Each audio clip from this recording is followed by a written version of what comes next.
What's up guys, it's your boy Chrysalis here, and this is going to be the next video in the latest series I'm doing, Road to the Oscars 2025. Where basically, if you haven't watched the other videos yet, which is fine, you know, they're there to watch, and eventually I'm going to make a playlist whenever I finish the series. I'm going to cover every single movie that was nominated for Best Picture that came out last year. And the latest video in this series will be about Dune Part 2. God, I'm excited to do this video. I love this movie. Spoiler alert. Dune Part 2 is the second installment of the adaptation of the Dune series, Frank Herbert's Dune series specifically. I can't say I necessarily read the books myself, but I am aware that the book series has had quite a bit of a niche following for so long, and that there has been quite a bit of interest in adapting the books into movies, or a mini-series or what have you. The first ill-fated attempt was, of course, David Lynch, rest in peace to the GOAT, where it was a combination of a lot of studio interference and producer interference, which is pretty common with David Lynch's entire career, as well as David Lynch just wanting to do more things, but be it the limitations of the technology of the time, or again, just a lot of outside interference, the movie ended up not being so great, it didn't do so great, and yeah, it's just kind of a, what if kind of moment. From there have been like a few attempts here and there. I think there was like a TV miniseries that they did that wasn't of note from what I understand. But needless to say, eventually the Dune franchise found something in director Denis Villeneuve, who you may or may not have heard of. He did Sicario, he did Arrival, which is one of my favorite movies of all time. Also, namely, he did Blade Runner 2049, which, even if that movie didn't do so well in the box office, it still was a fantastic movie. And it also showed that Villeneuve can definitely tackle legacy franchises and stuff like Blade Runner. So fast forward around about 4 years or so after the release of Blade Runner 2049, Dune Part 1 comes out, and yeah, it's great, it's fantastic. Part 1 had a lot of really big names attached to this film, a lot of them of course returning for Part 2. Hans Zimmer on the music, he does Chef's Kiss with that movie. A lot of calm moments, feeling like breezes in the wind of the desert. A lot of moments like the sandworms chasing after Paul and Jessica, like just feeling intense. Yeah, just everything that was big and impactful. Hans Zimmer just put that on track and just definitely killed it in that regard. As well as Greg Fraser, who is a god at cinematography. Just so many fantastic shots. The movie just looks incredible.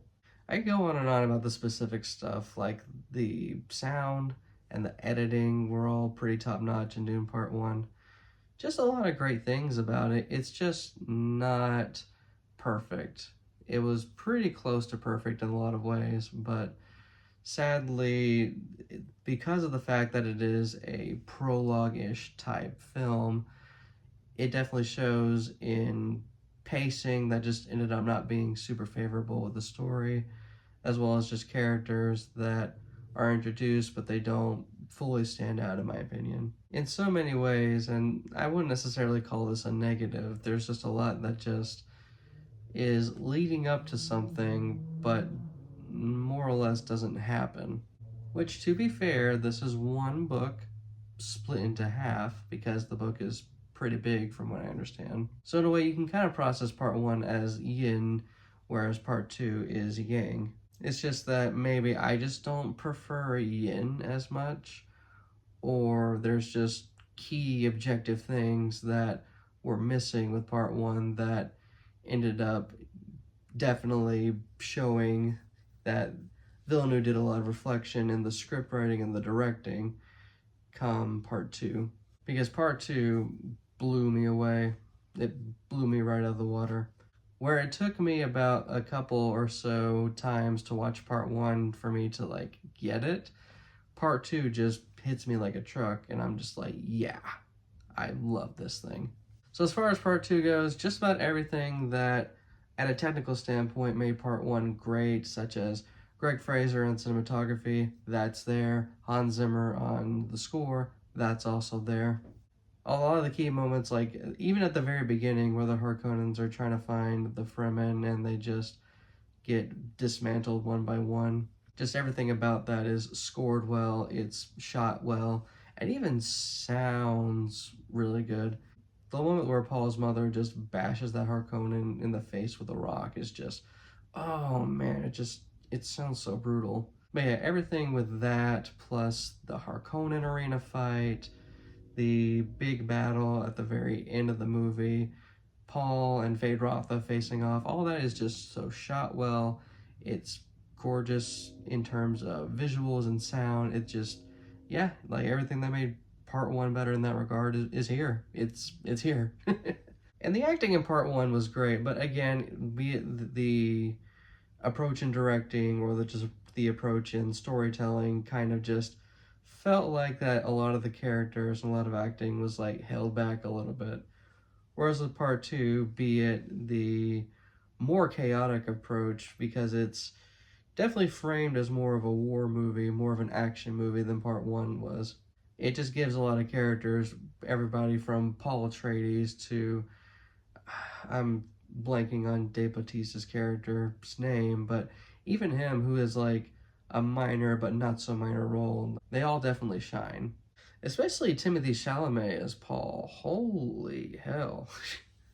You can see a lot of fast character development from his performance as Paul from the beginning to the very end, where he is the leader of the Fremen.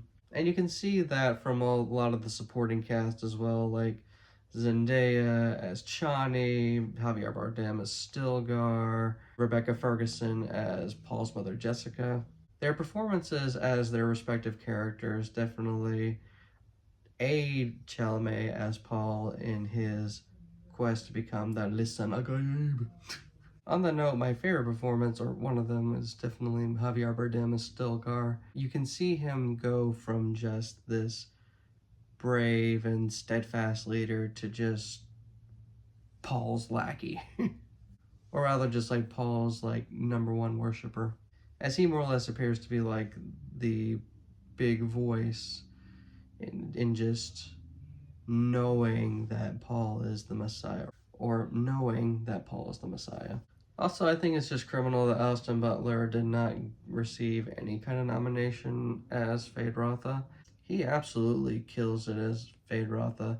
Butler had the job of portraying a violent, sociopathic, killer, leader type of person, and he absolutely just nailed it. Even at the very end between his and Paul's fight. The cast being so big and expansive, I haven't even mentioned Florence Pugh's character or Christopher Walken's role as the Emperor. It's just a big and huge cast that I could spend like ages like going through what each individual character does in order to enhance the story.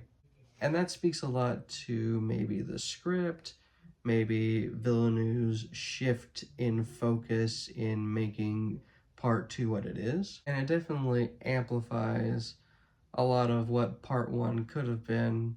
But again, part one, a lot of setup, a lot of prologue.